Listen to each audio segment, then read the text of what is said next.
So I have the green candle pants. You know, we're wearing green instead of orange. And I have the Rocket socks. Bitcoin Moon sock game.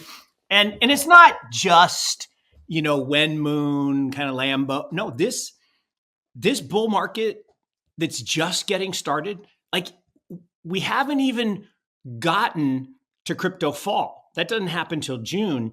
The halving is still yet to come. And we have one more SpaceX like explosion that was planned right, you know, after the Ides of March, before tax season this year. There's one more selling wave that's coming, and people are going to go, oh my God, it's over. No. Mark Yusko, the founder, CIO, and managing director of Morgan Creek Capital Investments, anticipates that Bitcoin will exceed all expectations in the upcoming months. According to this renowned hedge fund manager, the recent rally that propelled Bitcoin's price above $52,000 for the first time in over 2 years is merely a precursor of what's to come later this year. In his latest interview with Scott Melker, Mark explains that we are still in the midst of crypto summer, characterized by steady rallies rather than parabolic blow-off top moves typical during crypto fall. Mark predicts that these parabolic moves will commence in June and persist into the following year. However, he warns of an impending sell-off as the halving event approaches in April. While Mark doesn't foresee this sell-off having long-term repercussions, he cautions that it may cause significant fear, uncertainty, and doubt in the market. Recent reports from Bloomberg indicate that Genesis Global Holdco LLC has received approval to liquidate its GBTC investments, valued at approximately $1.3 billion. Concerns have arisen within the crypto community regarding the potential market impact of this sell-off. Nevertheless, Genesis is mandated to execute the disposal gradually in collaboration with a brokerage, adhering to a structured plan. Mark believes that the GBTC sell-off shouldn't be a cause for concern. However, he expresses apprehension about the impact of tax season in the United States. Despite these potential challenges, Mark maintains a highly bullish outlook on Bitcoin and other cryptocurrencies in 2024. Please take a moment to like this video, subscribe to the channel, and don't forget to drop your comment and observations in the comment section below. Thanks and enjoy the video. Every year there are two something burgers, and they are bigger 3 out of the 4 years. In fact, they don't really happen in the fourth year, because the bad year, there are no gains to worry about. But what happens, the Lunar New Year, every year, we just had it. Before Lunar New Year, there's a bunch of selling in China to fill up the red envelopes with cash. And it has happened every year since Bitcoin was started. And everybody's like, why is there selling pressure? Like, do you not understand 1.6 billion people filling up red envelopes with cash? They sell some Bitcoin. So that's one. And so we survived that. That was no problem. And that actually coincided with the GBTC liquidations and all that good stuff. But then you have Uncle Sam has to get paid. And you know what's amazing? It's amazing. I mean, government, we don't care about Bitcoin. Bitcoin's a fraud. It just doesn't matter. It's the fifth question on tax return. It's insane. It's the fifth question. So after a really good year, and last year was a really good year, up 130%, 155%, sorry, 155%. So there's gonna be some taxes due. And people are going to sell to pay taxes. And that happens every 3 out of the 4 years, because you get 3 good years and a bad year, 3 good years and a bad year, 3 good years and a bad year. And Tim Peterson, who I love Tim, just put out this morning this cool thing that we just yesterday, over the 52 weeks, up exactly 100%. And that has happened, I can't remember exactly how many times he said, but in every instance, the next 12 months, we're up 100%. So that's interesting. I think we are exactly on schedule. And I've actually been talking about this for a while. I mean, you and I talked about this 9 months ago, 9 or 10 months ago. It doesn't matter. And I'm talking about it every Friday on my on the Margin Show for over a year, that the 4-year cycle exists because of the halving, right? Halving embeds this natural proclivity for price to rise. Otherwise, the miners, who are integral to the success of the protocol, would find themselves in a pinch because their electricity costs and space costs are fixed. So long story short, you have this cycle. And the cycle is exacerbated by humans, like the people watching the show. And, there are investors, people who buy assets when they're below their fair value. There are traders who don't give a shit about fair value. They just like to trade movement. There are speculators, which are the other side of hedgers. Hedgers are people who like produce things and have to sell, like the miners or oil producers. But then there are the gamblers, and the gamblers are the people who don't understand or really care. They just want number go up, and then they buy on leverage. And that's what pushes us to the crazy parabolic blow off top. Mark isn't alone in his bullish outlook on Bitcoin's prices for 2024. Anthony Scaramucci, founder of Skybridge Capital, shares this sentiment, describing it as a face-melting rally for Bitcoin. In a recent post, Anthony emphasizes that it's not too late for investors to enter the Bitcoin market, even as the cryptocurrency surpasses $52,000 per coin. He reassures average investors that they haven't missed their chance to buy. Anthony outlines 3 key factors driving Bitcoin's price upward: declining interest rates, increasing demand for spot Bitcoin ETFs, and the upcoming Bitcoin halving event. He predicts that the surge in demand for Bitcoin through ETFs will attract billions of dollars in new investments, fueling a significant rally for Bitcoin and other cryptocurrencies. Meanwhile, Mark continues to discuss his outlook for the 2024 and 2025 bull market in his interview, highlighting the challenges of attempts to regulate the cryptocurrency industry. This is fair value.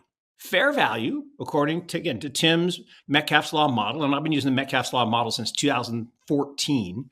Metcalfe's Law is the definitive way of calculating the value of a network, any network, whether it's Amazon, whether it's Apple, whether it's Bitcoin. And so the Metcalfe's Law model said the fair value is about 52,000. Now I've been rounding it to 50 to make it easy. But when we were at 25, not that long ago, I was like, look, we're going to migrate slowly toward fair value of 50. And guess what? Here we are, almost up to the halving. But then what happens is the halving in previous cycles doubles the fair value. Like, well, what do you mean? Well, think about it. If the block rewards go down in half, the price has to adjust upward 100% to keep the revenues the same. Now, this time there's a subtle difference. So what I was saying before ordinals was that at the halving this year, now it's going to be April 8th, which is kind of a coincidence. That is a total solar eclipse, which I think is an interesting day to have the halving. But anyway, and so that 100K number was my base case, but then ordinals happened and transactions went up and transaction fees went up. So it's possible, and I'm still working on this part. It's possible that fair value only goes to 75 or 80. Let's just say 75. So then the investors have been buying all this time up to fair value. Okay.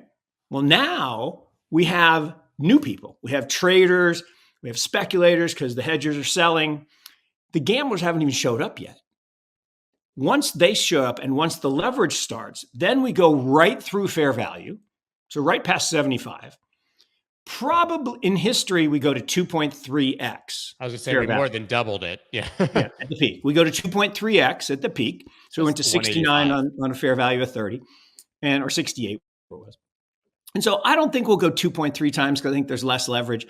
I think we go 2 times fair value. That's 150. So sometime between Thanksgiving this year and June of the following year, that's when we see the new all-time high. And it's convenient for them to, rail against the things that are disruptive. And this is not unique. This has happened for centuries. Centuries, there have been disruptive technologies, right? And disruptive ideas. I mean, Galileo wasn't really well liked when he kind of said the world doesn't, or the universe doesn't revolve around the world. He wasn't well liked. And, he suffered for his sins, so to speak. But every disruptive idea or every disruptive technology has been resisted by those with the most to lose. And that's logical, right? I always use the favorite example of the red flag law. Everyone heard the term red flag, and we use it for different things. But where it came from is when the, unions who, scooped the poop of the horses and saddled the horses and made the whips didn't like the horseless carriage. So they lobbied, fancy word for corruption, paid New York City to pass a law called the red flag law that said if you had a horseless carriage, you had to hire a human to walk in front of it with a red flag. Now, has anyone ever seen a person walking in front of a car with a red flag? No, because that was a dumb idea, but it actually was a law that got passed. And inevitably, disruptive technologies that are good, not all disruptive technologies are good, but disruptive technologies that are good catch on.